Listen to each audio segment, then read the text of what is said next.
and he comes to us all the way from Murdoch University in Western Australia. He's had almost 20 years of experience working with children through adults with a whole range of different mental health conditions, including depressive and anxiety-related disorders. He's published numerous articles in peer-reviewed journals. He's talked about and investigated the changes in diet affecting mental health, nutraceuticals, sleep, exercise. The list goes on and on.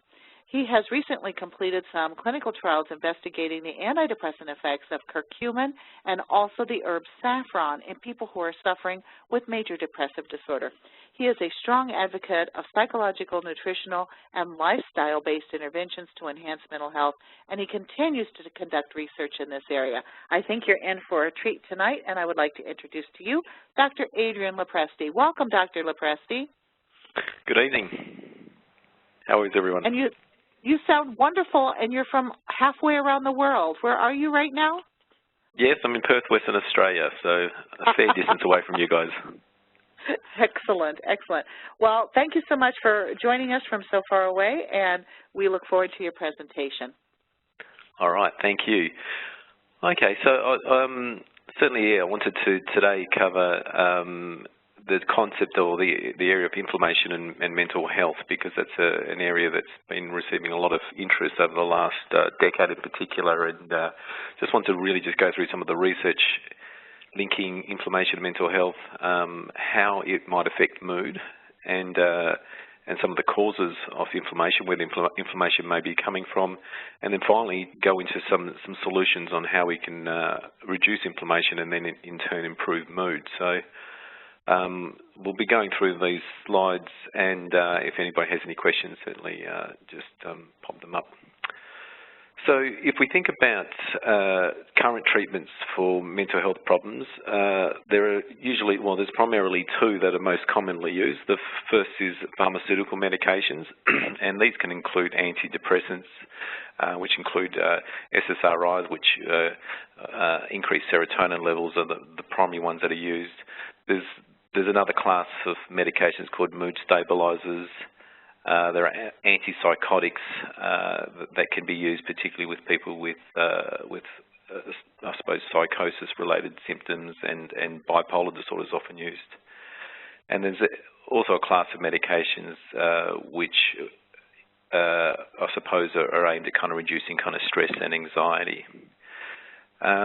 Then from a psychological standpoint, the other options that are available are the primary one, I suppose, that's being used most in most research is cognitive behaviour therapy, and the goal of cognitive behaviour therapy is really to look at changing our thoughts, and if we can change our thoughts to, I suppose, become more realistic or rational, then that in turn then improves mood.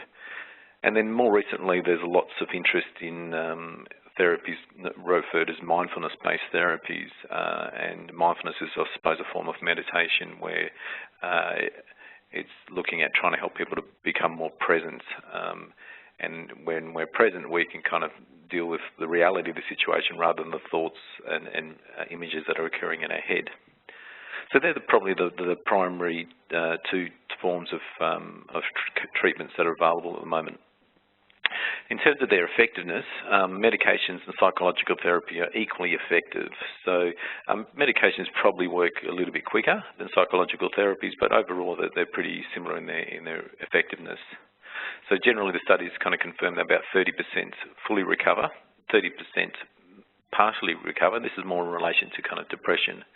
But 40% get no better, which is of concern. So, and basically, we really have kind of 70% of people who are either partially recovered or feel no better from these treatments.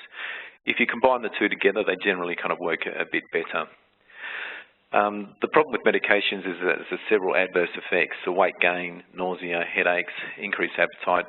Many people kind of report that they have no feeling. Their mood is just flat, so they don't feel high or low, and reduced energy. So they're common complaints associated with kind of medications. And I think that the most concerning is that they really don't treat the underlying cause. So while they may modify kind of neurotransmitters, which are brain chemicals, which I'll go through later, they do not really kind of target what might be causing some of the imbalances that might be occurring in somebody. So this is what led to kind of research in the area of inflammation. So let me just go through a bit of background about what inflammation is. I mean, inflammation is absolutely necessary and essential for living, and it's our body's response to injury and infection. It protects us from pathogens like bacteria, like viruses or fungi. It protects us from external injuries like scrapes or foreign objects, and also the effects of chemicals and radiation, just to name a few. So absolutely essential. If we didn't have an inflammatory response, we wouldn't be able to fight disease. And there's 5 signs, I suppose, of acute inflammation. So there's redness, heat, swelling, pain, and loss of function. And all these kind of symptoms, I suppose, or signs are indications of kind of the body going into defensive mode, looking at trying to heal the body and protect the body from whatever cause might be impacting on the inflammation. So acute inflammation, absolutely essential and required for life. So it's not a bad thing. The problem is when it becomes chronic. And for many people, there is chronic inflammation, which is an unhealthy inflammatory over-response that can link for months or years. And it may or may not be occurring with acute inflammation. So you may or may not have the redness, the swelling, the loss of function, and so forth, and the pain. So often many people don't even know that they're inflamed. There's no necessarily kind of sign or symptoms that they're experiencing chronic inflammation.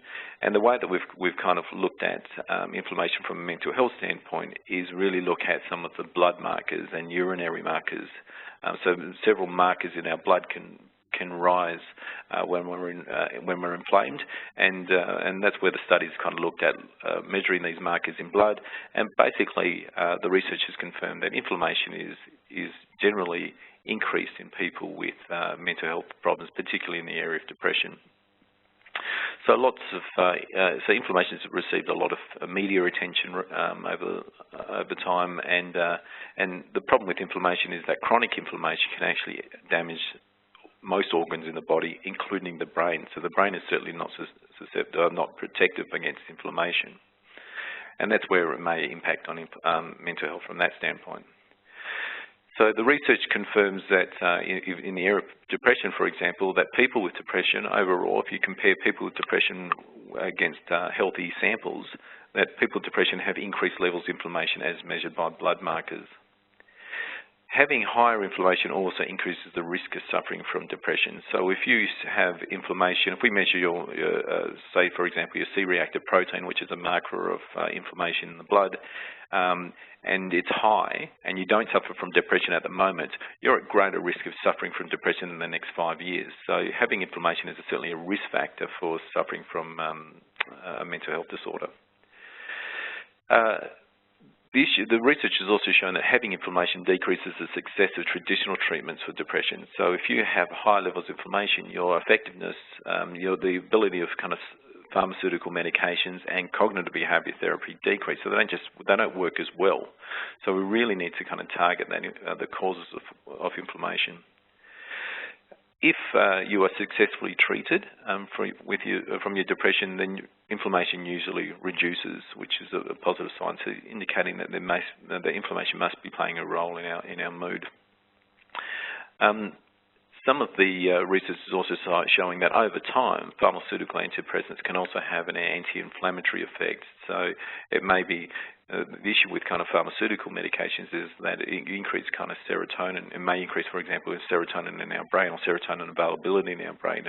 And that works pretty immediate. So within the next day or so, after you take an antidepressant, your serotonin levels are high, but your mood's not necessarily improved. And so the theory is that maybe it takes longer.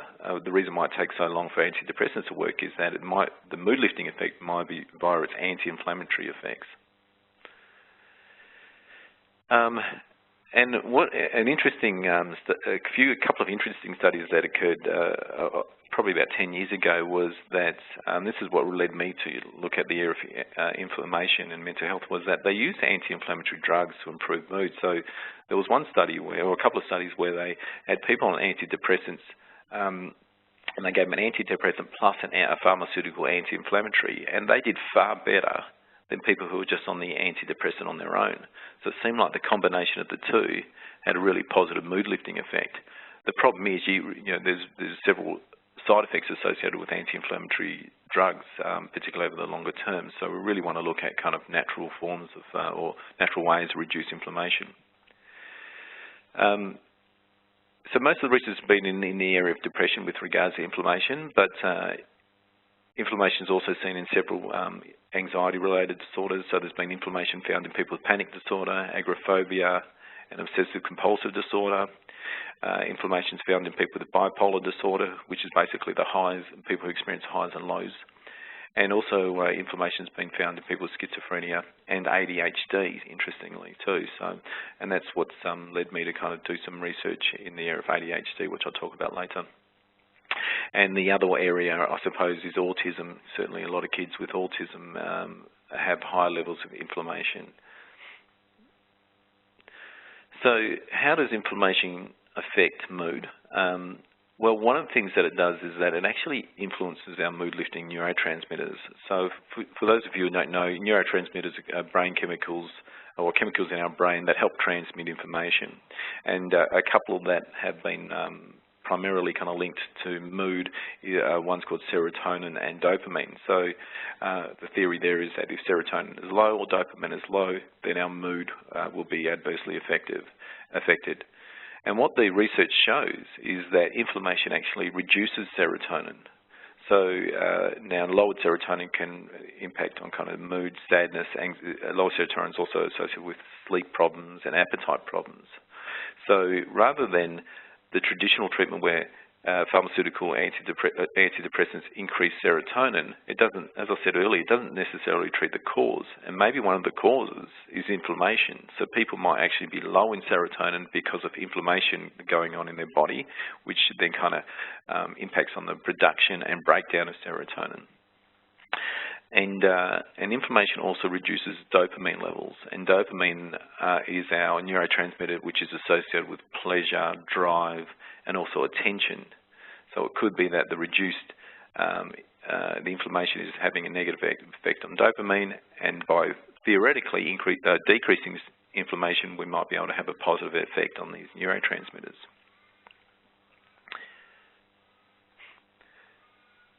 Inflammation also seems to affect our natural biological stress response. So we have a fight or flight response, which is absolutely adaptive and appropriate when there is danger. But the problem is that for many people with mental health problems, their stress response is either too sensitive, it gets turned on too quickly, or its response is too elevated, or for some people, their stress response is not active enough, so it's what we call hyperactive. And what the research shows is that inflammation can actually have an impact on this stress response. It can increase levels of stress hormones in our body, in particular cortisol.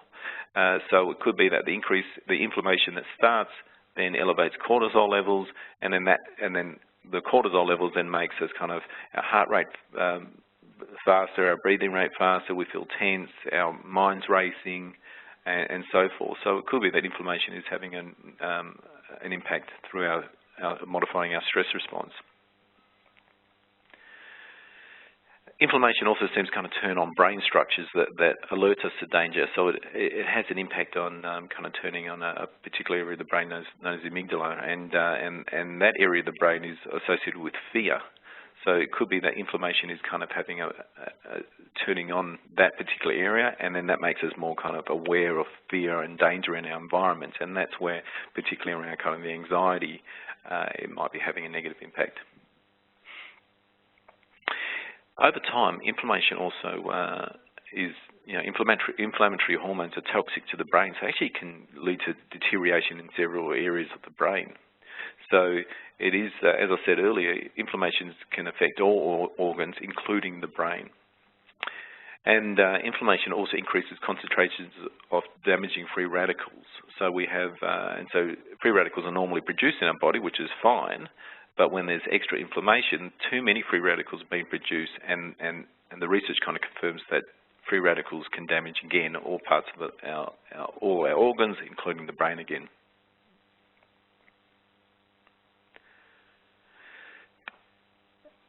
I'm kind of giving a really bad vibe about inflammation, but certainly it can be damaging. And the other thing too is that inflammation also impairs thyroid hormone output. So while everybody's been kind of placed on thyroid hormones when they have kind of thyroid problems, it may be, again, that we're not treating the cause, we're just kind of treating via thyroid medication, but maybe we need to kind of target the inflammation. So the inflammation can affect our thyroid, which affects our energy. Inflammation can have a damaging effect on our sex hormones, and then as a result, our sex drive, our fertility, and our hormonal cycles are kind of changed. And we know that thyroid hormones and sex hormones can affect our mood. And inflammation can also contribute to insulin resistance. So it affects our blood sugars, and then that affects our weight, and then various variations in our blood sugars can affect our energy, our drive, and our mood again. And finally, inflammation can also impact on hunger and satiety-related hormones, so things like leptin and ghrelin, that are two hormones that are associated with hunger, and inflammation seems to have a negative effect in that area too. So that's where some of the appetite changes that occur in depression, for example, may be related to inflammation that's going on in the body. So I suppose this is where, which really has kind of led to the interest from researchers to continue to kind of examine the impact of inflammation. We know that it can affect all these different biological pathways, and many of these biological pathways that I've mentioned are disturbed in people with mental health problems. And so neurotransmitters, the stress response, hormone output, sex hormones, insulin resistance, they're all kind of disturbed in people with mental health disorders. So we know that inflammation is high in people with depression and other mental health conditions, but where does this inflammation kind of come from? And that's which has really kind of steered the next area of kind of interest that researchers are looking at. So the first thing is really an unhealthy diet. So an unhealthy diet can be very inflammatory. So increased intake of processed foods, takeaway, high sugar foods, additives, soft drinks, excess alcohol, they can all be very inflammatory. And so that's where it might be one area that we need to look at. So when we're looking at kind of decreasing inflammation, diet is an area that we need to kind of consider. We know that fruit, vegetables, healthy fats, lean protein, fibre, spices, herbs, they're all very anti-inflammatory, and they're often kind of reduced. When we're not feeling so good, we move towards the kind of processed sugary foods, and while that might kind of make us feel a little bit better for a short period, it contributes to inflammation that's going in our body, which then damages all our hormones and so forth. So one area is the unhealthy diet. We know that also reduced physical activity, also has an impact on inflammation. So interestingly, exercise initially is quite inflammatory, but over time, when you continue to exercise ongoingly, it actually is anti-inflammatory. So we know that over the years, people are engaging in far less physical activity, and it may be through that mechanism that inflammation is occurring for people. And if you want to inflame the body, don't sleep. I mean, that's a really big issue. So problems staying asleep, falling asleep, sleep apnea is also very inflammatory. So this is kind of a common area for many people. So for many people with depression, for example, or anxiety, they might have problems falling asleep. And for others too, it's actually the sleep problems that occur before the depression. So it could be that sleep problems begin, or people don't really pay enough attention to the quality of their sleep. That's contributing to inflammation, and then over time it kind of then triggers a depressive episode. Stress is probably one of the most common kind of predictor or triggers of depression and other mood-related problems. And we know that prolonged stress is, again, very inflammatory. So the stress can come from work, education, finances, relationships, parenting. It could come from absolutely anything. It doesn't really matter where the cause of the stress is coming from, but we know if our body's under constant stress through things that are occurring in our life, or even imaginary stress, it might be that we're predicting bad things happening, that can also be very inflammatory too. We're bombarded with environmental toxins, the things in our food, our cleaning material, plastics, pollution, and they're all very inflammatory too. So certainly we're being bombarded with far more environmental toxins than we've ever had, and it could be that this might be contributing to some of the increased inflammation that we're seeing in people.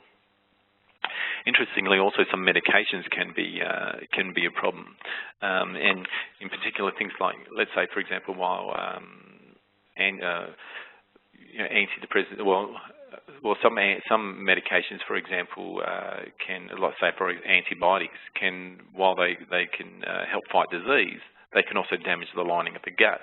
They can affect our probiotic levels in our gut, and then that imbalance in our gut then can also contribute to inflammation that's going on for us. So we also need to consider some of the medications that we're taking too. And food intolerances. So interestingly, many people actually suffer from either kind of diagnosed food allergies, such as just people with celiac disease, but there are also many people who are eating foods that are just intolerant to. You may not necessarily fit the criteria for a food allergy, but it's just causes that bloating, it causes kind of digestive kind of pain and things like that. And the main culprits are kind of gluten, dairy, eggs, nuts and seafood. They actually can cause intolerances for people, and that could be a big contributor to inflammation for people. So the issue with regards to food is that one man's meat is another man's poison. So what might be really helpful for one individual might not be so for another. So we need to consider whether food intolerances could be an issue for people. Our coping skills.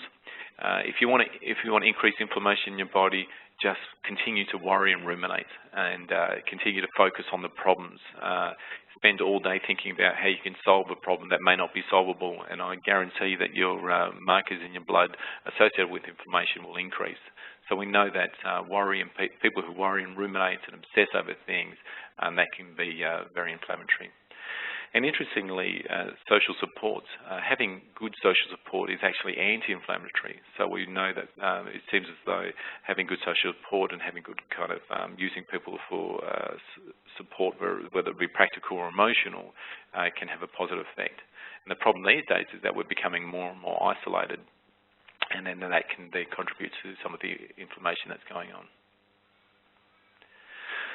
Food, alcohol and other drugs is again related to what I said earlier around kind of the food side of things, but many people can use the food, alcohol and drugs as a coping skill, and while that might kind of numb some of the feelings initially, we know that they can be very inflammatory.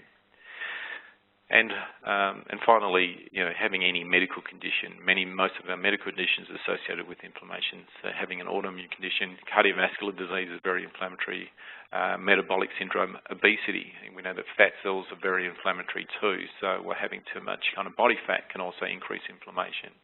And chronic pain and particularly digestive problems. That's one of the biggest issues, I think. There's a lot of research showing a link between the gut and the brain, and that that people with kind of an unhealthy digestive system can cause inflammation and also then lead to kind of mood problems. And finally, our genetics. So some people just have genes that make them far more susceptible to producing kind of inflammatory markers. So saying all this, what's the solution to reduce inflammation? And I suppose what I really want to highlight is my approach is very multifaceted. There's not ever going to be one solution to reduce kind of mental health problems and to treat somebody's mental health problems. So I really want people to think about the individual causes, what things might be causing inflammation for them, and it may not be relevant for somebody else, but it may be relevant to them, and then how do they kind of make changes in these areas. So the first thing is to eat an anti-inflammatory diet. And generally kind of the research shows that things like a Mediterranean-based diet, fish, nuts, natural foods, vegetables, lots of herbs and spices, berries, healthy fats, they're all very anti-inflammatory. So if people can start eating more of those types of foods in their diet, we know that inflammation can reduce significantly. Also, eating regularly to balance blood sugars. So often people you might miss breakfast and not eat again or not eat till lunchtime, and we're going almost 12 hours without food. And having unregulated, I suppose, or unbalanced blood sugars can contribute to inflammation. So we really encourage people to eat, 5 meals a day really is the ideal, and generally kind of a combination of protein, fat, and carbohydrate or in their meals, so they can manage the blood sugar levels.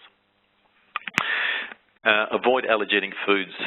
This can be quite complex. It's really helping people trying to identify what food might be causing inflammation for them, and this may be comprise kind of some trial and elimination of certain foods, and then kind of avoiding it for a couple of weeks, and then reintroducing it and seeing whether that has a positive impact on their mood and on any other symptoms that they might be experiencing.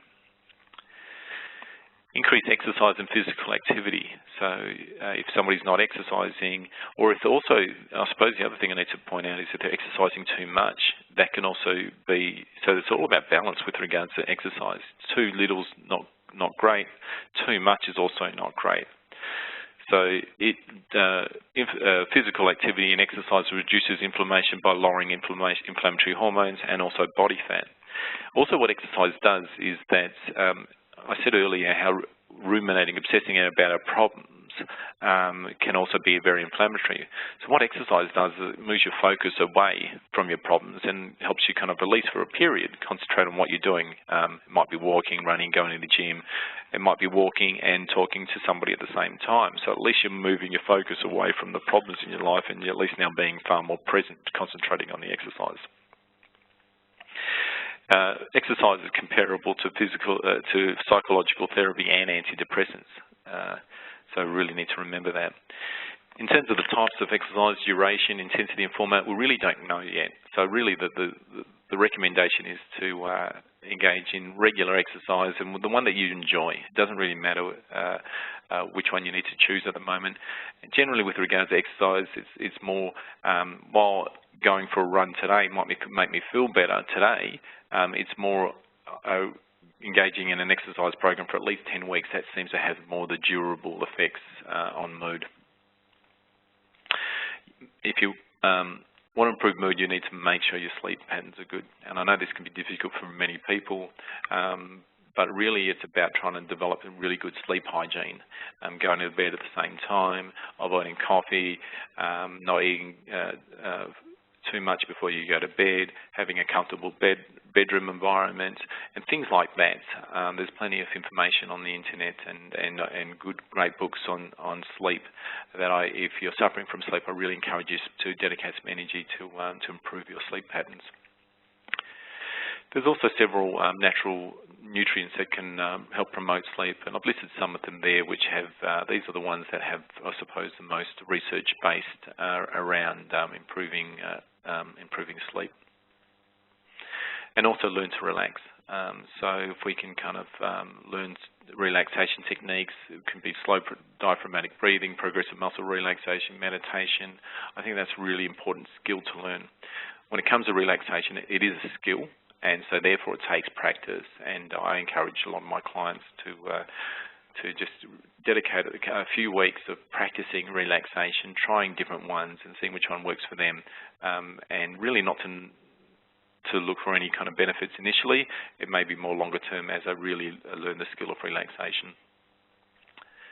Reduce stress levels. I know this is easier said than done for many people, but where possible, it's really important for people to look at their life and consider ways that they can minimise unnecessary or avoidable stresses. Again, learning relaxation is extremely important. I also ask people to avoid as much as possible toxic or energy-draining individuals. I think that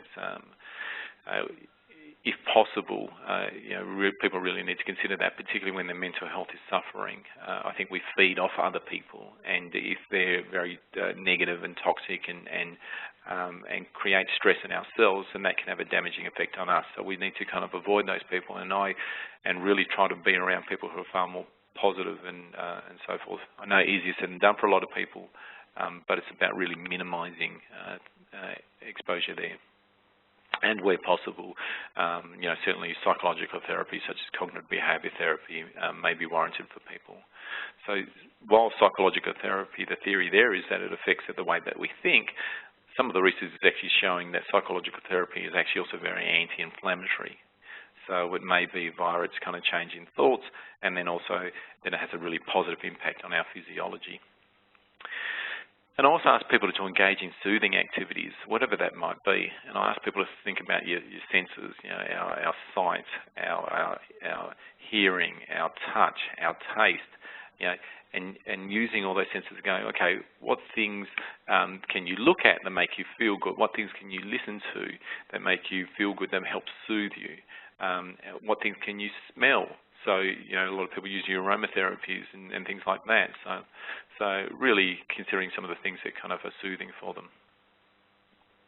And then again, there's also kind of your natural stress-relieving supplements, and the ones I've listed there are theanine, rhodiola, rhamania, ashwagandha, and saffron. And I'll go through some of these later. Improve coping skills, so seek support from loved ones by asking for help. Absolutely important. So we know that support for us can be really important, and if we can kind of ask support from a practical point of view or even from an emotional point of view, that's going to be really important for many people. Again, learning relaxation keeps coming up. Learn CBT and mindfulness exercises through seeing a counsellor or psychologist, or even there's plenty of online programs out there too, or self-help books that can help. And also engage in pleasurable activities. What makes you feel good? What helps you move your focus away from your problems towards something else? So yes, I know your problems don't go away, but at least for an hour or two, you're focused on the activity that's making you feel good. That then has a anti-inflammatory effect on your body, soothing, calming effect on your body, and then that might really have a positive impact on mood. And then again, minimising unnecessary or avoidable stresses. The other thing is then treat medical conditions. So our gut function, absolutely crucial. So I really encourage people, particularly if they have any digestive problems, but even if they don't, what foods you're eating, how often you're eating, chew your food, those types of things are really important.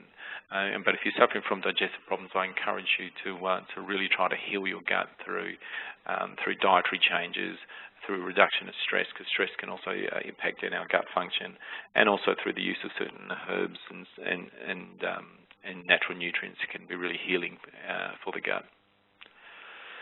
Reduce pain and inflammation associated with medical conditions, so that might be through taking some supplements, learning relaxation, engaging in some kind of physical rehabilitation through exercise and through some interventions through a physiotherapist or exercise physiologist or osteopath or whatever might help from that point of view.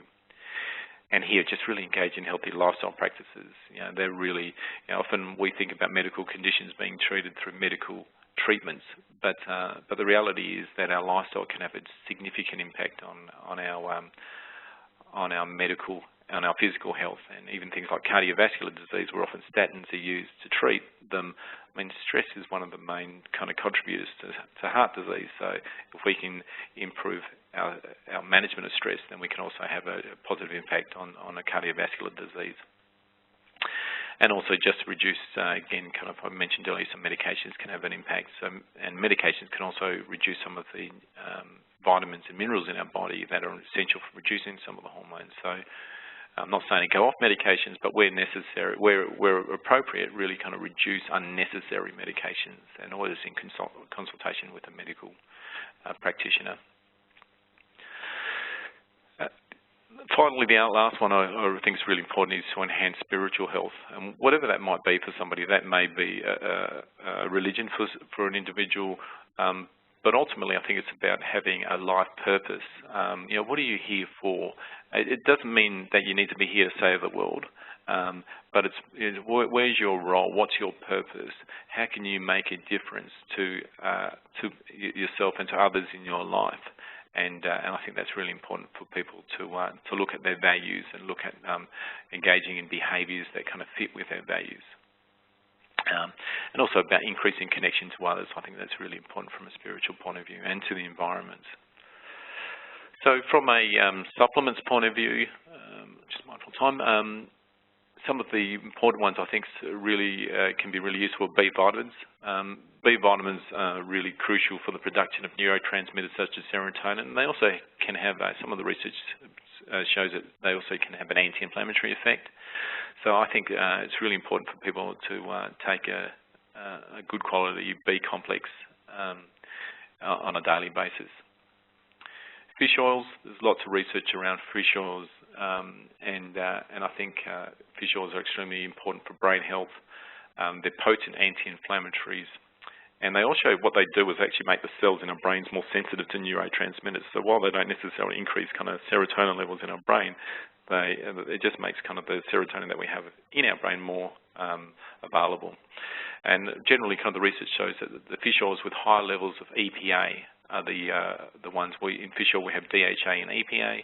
It's generally the kind of higher EPA fish oils that have a more positive effect. St. John's wort is effective for mild to moderate depression, so that's always an option for people. The main problem with St. John's wort is that it interacts with several medications. I've listed some of those there. So often for people on medications, it's often not a great option. And probably St. John's wort is, I suppose, limited in terms of its anti-inflammatory effects. Saffron, the spice, actually has some mood-lifting effects, and a lot of the research there's not a lot of publicity on saffron, which is quite surprising because there's now been at least 10 high-quality randomised double-blind placebo-controlled trials on saffron. 3 studies have shown that saffron is more effective than a placebo for the treatment of mild to moderate depression. 4 studies compared saffron with antidepressant medication and was as effective in all of them and had less side effects than the antidepressants. Saffron, in one study, showed that the saffron plus an antidepressant was better than the antidepressant and placebo alone, so it seems to make antidepressants work better. And interestingly, 2 studies also shown that saffron improves symptoms of sexual dysfunction in men and women who were taking antidepressants. So antidepressants can cause sexual kind of related problems in people taking them. And if you took an antidepressant and had these kind of sexual related problems and you took saffron, it seemed to improve many of those symptoms. And another one which was recently published showed that one study was that saffron prevented metabolic syndrome in people with schizophrenia. So these people with schizophrenia were placed on olanzapine, which is an antipsychotic, and after 6 weeks, 0 people on saffron and 27.3% on placebo developed metabolic syndrome, which is pretty impressive. Theanine is an amino acid that's found from teas, particularly green tea, and 5 studies have shown that theanine reduces stress and anxiety in healthy people. It increases alpha waves, and alpha waves are associated with kind of meditation and mood and focus. And it seems to kind of have a positive effect from that point of view. And it reduces several kind of markers associated with stress, including lowering our blood pressure and heart rate. So if what they did was they kind of stressed people out and they measured their blood pressure and heart rate, which generally is elevated when we're stressed, but taking theanine before had kind of moderated that increase. 2 studies showed that theanine reduced anxiety in people with schizophrenia. 1 study also showed that it improved sleep in children with ADHD, so which is really positive too. Ashwagandha is another, I suppose, natural ingredient that has some positive effects, and several clinical studies now confirm that it has anti-anxiety and stress-relieving effects. It seems to lower cortisol, which is our stress hormone. Studies have also shown that it improves working memory in people with bipolar disorder. So often people on medications, their memory and concentrations obviously is often adversely affected, and ashwagandha seems to have a positive effect from that point of view. And then interestingly, it also seemed to restore thyroid hormone levels in people on bipolar medications. So many people who would take those medications, their thyroid hormones are adversely affected, but if you gave them ashwagandha, their thyroid hormones weren't as impacted, which is really important. When it comes to any kind of herbs and spices and things that we use, quality is important, and most studies have generally kind of used this KSM 66 version of ashwagandha, but there are others out there, and I know there's new research coming out with other forms too. Rhodiola is a plant that's found in the cold regions of the world. At least 6 trials show that rhodiola improved physical performance in healthy volunteers. At least 4 trials show that rhodiola improved mental performance. It's improved attention and problem solving. One study showed that rhodiola improved anxiety in people with generalized anxiety disorder. And one study has also shown that improved mood in people with depression. So a nice option for people with kind of mood-related problems. So it's very effective in improving symptoms of what I kind of see as kind of stress-related fatigue, or many people will refer to as adrenal fatigue.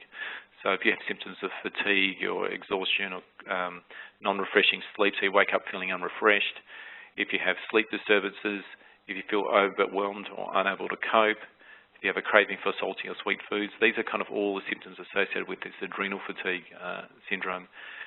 Sensitivity to light, low stamina and slow to recover from injury or illness, difficulty concentrating or brain fog, poor digestion. So if you have any of those types of symptoms, or a collection of those types of symptoms, then rhodiola can certainly be a very good option for you. Now, when it comes to rhodiola, so generally people with long-term stress, feelings of burnout or adrenal fatigue, and again, quality is important. So it really needs to be standardised to contain kind of the level of kind of rosavins as indicated on that slide. So now this is my pet, is curcumin. Curcumin is the main kind of metabolite from turmeric, and I'm doing a lot of research on the effects of curcumin for the treatment of depression, and also completing a trial at the moment for its effects on kids with ADHD. And I completed a trial a few years ago, which was really positive in terms of its effect on depression. So curcumin is a really powerful antioxidant and natural anti-inflammatory. The problem with curcumin, however, is that it's poorly absorbed in the body. So we kind of got a poor bioavailability, and so we really need to get a form that has a higher bioavailability because it's not absorbed so well in the body. Curcumin seems to kind of increase serotonin levels, it reduces inflammations, there's a powerful antioxidant, it protects the brain. It's one of my favourite, I suppose, supplements that I personally take, and I think a lot of people useful for you to take on an ongoing basis. There's some positive research that maybe kind of really has a positive effect on brain function and is brain protective. So any conditions that can affect the brain, I think curcumin is really useful. When it comes to curcumin, as I said, the problem is the bioavailability, and so my studies have used a form of curcumin known as BCM95, which is a patented extract, and that's where most of the studies around the depression have been used. There's plenty of other curcumin forms out there, but it's the BCM95 that's been mainly used for depression.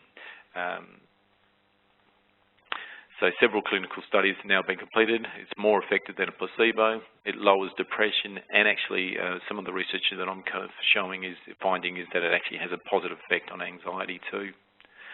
One study confirmed it was more effective than fluoxetine, and in a study that I completed, it seemed to be quite effective with people with what we call atypical depression, and these are people with the following symptoms. They have kind of their mood lifts during positive events. So even though they're depressed, their mood can lift. They have increased appetite or weight gain. They have increased desire to sleep or have an unrefreshing sleep. They're quite sensitive to interpersonal interactions, and they have this heavy laden feeling. So if you have those types of symptoms, I think curcumin is a very good option for you. Other ones, just notes, which I won't go through in too much detail. Vitamin D. Sunlight's a kind of mood, I think, have a really positive effect on mood and affects our neurotransmitters. So I think vitamin D is really important. And so I think sunlight, getting as much sunlight as possible within reason, knowing its impact on, in Australia, we have a big problem with skin cancer, so we need to kind of be careful around that. And there's some positive stuff around probiotics coming out. Still early days yet, but probiotics seems to have a positive impact on the gut, and our bacteria in our gut can also affect a lot of our hormones and neurotransmitters. So I think probiotics is really important too. It's crucial for the immune system, and as I said, probiotics also has an anti-inflammatory effect too. And the other one, which I think is really a nice mineral, is magnesium. It's really kind of associated with over 300 enzymes in our body, So deficiency is often associated with anxiety, and some estimates are indicating that up to 80% of people are magnesium deficient. So I think that's really important. Has these really nice calming properties. So I think kind of magnesium, a good form of magnesium, because magnesium, there's different forms out there, and some are quite poorly absorbed. So anywhere kind of between 200 to 400 milligrams twice a day seems to have a nice calming effect from that point of view. So quickly running through all these slides, I'm mindful of time. So just in conclusion, really, I don't really, I think that the problem we have is when we're trying to find one solution to overcome our kind of mental health problems, one solution to reduce our inflammation. And the reality is that there isn't going to be one solution. It's a multifaceted approach. And I think that if people can make 10 changes, which each on their own might be absolutely insignificant, so eating more fruit and veggies may not necessarily improve your mood and overcome your depression, but it might improve your mood by 2%. So your moods, or let's say 5%. So your moods improve by 5% by increasing more fruit and veggies. You're exercising more. That's another 5% improvement. You're taking some supplements, another 5 to 10% improvement. And each of them collectively are extremely powerful. So my model is really to kind of look at, eat an anti-inflammatory diet. Increase physical activity will help us feel a little bit better. Improve our coping skills a little bit more. Improve our sleep. If we get an extra hour of sleep, that will have a positive impact on our mood. Engage in pleasurable and soothing activities. If we can do that a little bit more, that'll have a positive, another 5% increase in our mood. We improve our physical and gut health. We reduce pain by 5–10%. We improve our gut function by 5–10%. We're going to feel even happier still. And we take mood-lifting supplements, and on their own, each of these are insignificant, but collectively they're the most powerful treatments that are available for any mental health condition. So that's done. So if anybody has questions, shall I pass on to... Well, thank you. Thank you so much, Dr. Lopresti. I really greatly appreciated that. What a lot of important information. We do have some questions that are already queuing up, so let me read a few to you. And first is, are there tests to see how much serotonin, dopamine, et cetera, is in your body? And secondly, are there tests to determine the level of inflammation in your body? Okay, so the inflammation, yes, there's some blood tests, there's standard blood tests that you can get done. The most common is what we call a C-reactive protein, so you can get that done by your doctor, and there's what we call kind of high sensitivity C-reactive protein, so that's a good general measure of inflammation and one that everybody can get done.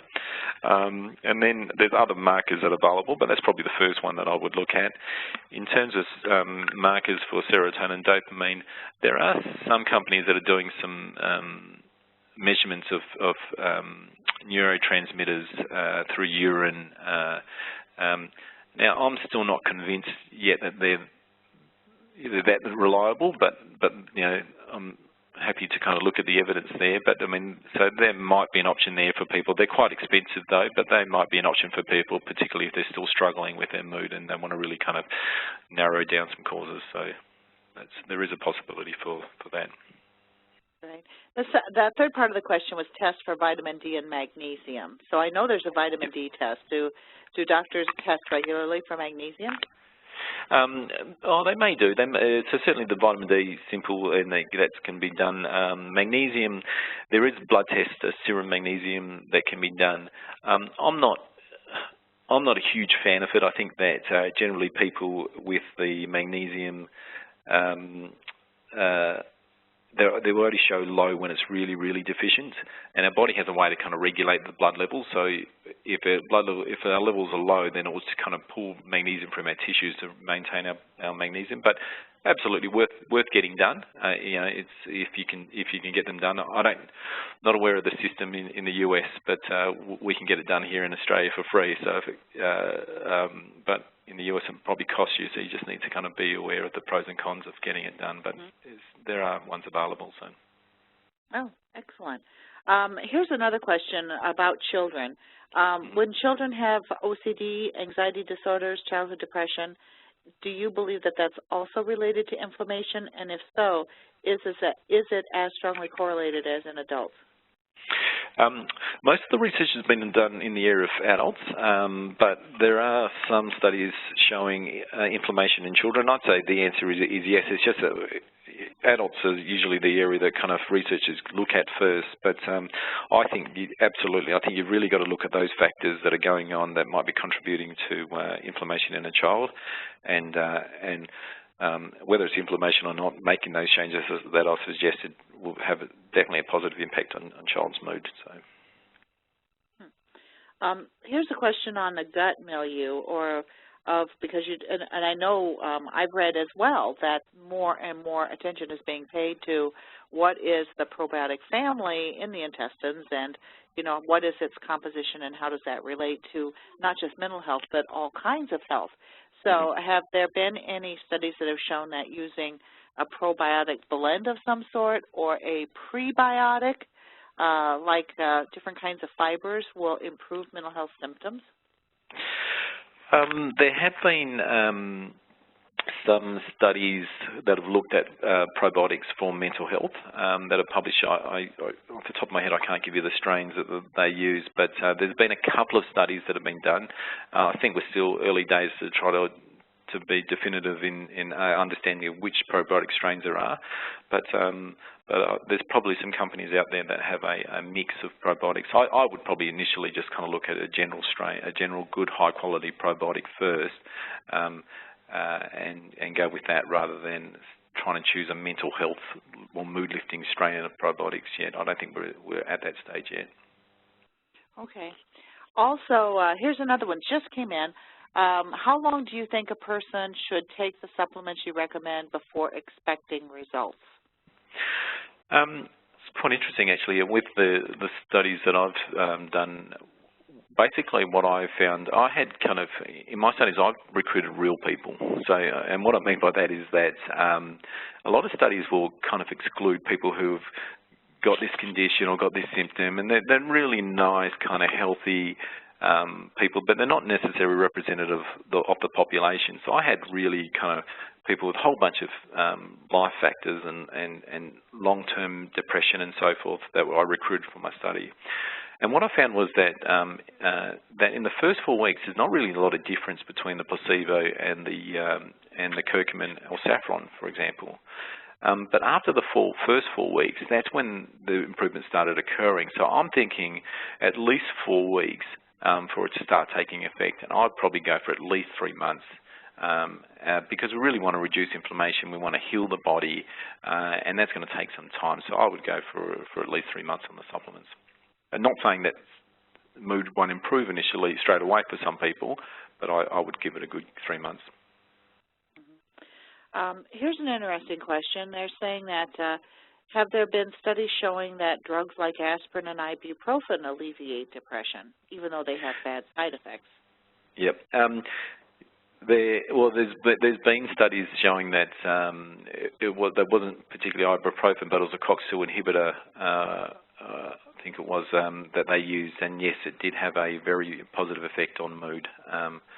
So that's what led me to go, okay, wow, this is exciting stuff, but I don't want to use an anti-inflammatory drug, and that's why I decided to choose curcumin as the treatment rather than a drug. So yeah, there has been. Boy, we're jumping all over the board here with the questions. Here's one on saffron, which prior to listening to you and understanding the use of saffron for depression, I had always used as just a wonderful, wonderful spice. But it says, are there saffron supplements available? Are there different kinds of saffron? Is there a specific kind of saffron that works for depression? I think you see what they're asking. Okay. Yeah, the saffron, I mean, I think if you're taking it for a mood, for depression, for example, it's probably best taking it as a supplement. That way you can regulate the dosage. And there are saffron supplements on the market, and the dosage is 15 milligrams twice a day, which it's not a lot that you actually need to take. So it becomes quite cost effective, because saffron, people freak out when I say saffron because they know it's one of the most expensive spices in the world, or is the most expensive spice in the world. So yeah, 15 milligrams twice a day as a supplement form.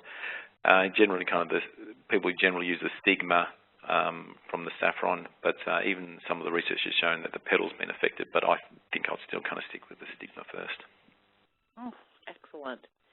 Excellent. Well, it looks like I'm looking here to see if we have any more questions coming in. I'm checking both boxes because it might be in either place. All right. Okay, I've got one here, actually. Oh, do you have one that came through? Yeah, I've got a couple here, actually. Stopped taking Zoloft about 2 weeks ago. I want to treat my anxiety and slight depression naturally. I have anxiety and extreme fatigue. I'm storing all my weight to my belly. Is that normal for me?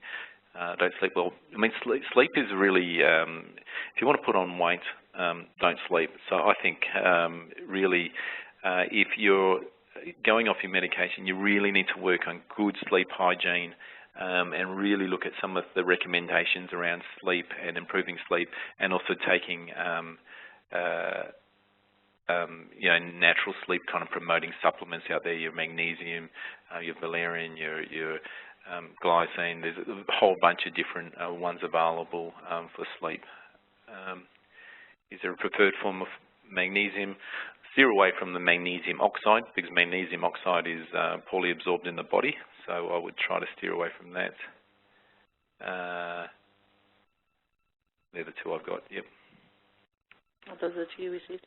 I've heard a lot of good things about magnesium glycinate. That's magnesium that's bound to amino acids for better absorption. It's made by, I think the raw material is made by a company called Albion that has a patented what they call TRAX system, the real amino acid chelate system for improved absorption. And in addition to that, I mean, that's certainly good, will absorb form, and some of the research actually, there's a few studies now showing that glycine in particular is good for sleep, really helps sleep. So you've got the double whammy there. You've got the magnesium plus it being bound to the glycine, which I think is a really good combination. Excellent point. Here's one that just came in. Do you have any preliminary results from your trial on children with ADHD that you can share? Yeah. Still getting in all the data, so it's looking okay, but I still need to get more information or more data in for that study. The depression, I've got another study looking at depression and curcumin, and that one's looking very promising. So I'd say there'll be positive results from that one. But the ADHD one, I'm not sure yet. So unfortunately, I can't give an answer yet. Here's a question about dosage, asking about your trial on depression. If I recall correctly, wasn't that one capsule twice daily of BCM95 curcumin? Mm-hmm. Yeah, so we use 500 milligrams of BCM twice a day. I'm also looking at, in the current study, 250 milligrams twice a day. But at the moment, I would stick with just the, around about the 500 twice a day, or something around there. You can have 750 milligrams if you want twice a day too, so it really depends. But I'd probably try to monitor it or have it twice a day rather than once, to just continue with the anti-inflammatory effects throughout the whole day. Oh, excellent. All right. Did any more questions come your way? Just want to make a quick survey of... Go ahead. What do you think of combining supplements with antidepressants like fluoxetine? Then, I mean, I think that would be really interesting. Saffron in conjunction with antidepressants, there was a study showing that had benefits. I think that the others would, but there's no research kind of support that yet. But I mean, ultimately, I think it's a combination of all that, that last kind of picture where all the arrows continue to build up, and I obviously listed just the natural treatments, but it could be medications is in there too. So certainly supplements in conjunction with antidepressants could be useful. You just need to make sure that it's not the supplements that contraindicated with antidepressants. For example, St. John's wort, you can't have that with an antidepressant together. So. Excellent. Okay. Well, we really appreciate you speaking to us all the way from Australia and helping us understand your research and some of the factors that can be used to naturally help alleviate both depression and anxiety. I hope that you'll join us again. I want to share with you, we've had several very kind comments in our chat box and in our Q&A box thanking you for doing such a fine presentation. We've also had questions from individuals about, is this recorded? Can they listen again? How can they get more information? It is recorded. It will be available on the Terry Talks Nutrition YouTube channel, so just Terry Talks Nutrition, all one word. It will also be available on the Terry Talks Nutrition website. Just click under Archived Webinars and give us just a day or so to get this uploaded. But after that, absolutely, this will be available to listen again. So thank you so much for your interest. And thank you, Dr. Lopresti, for joining us today. No problem at all.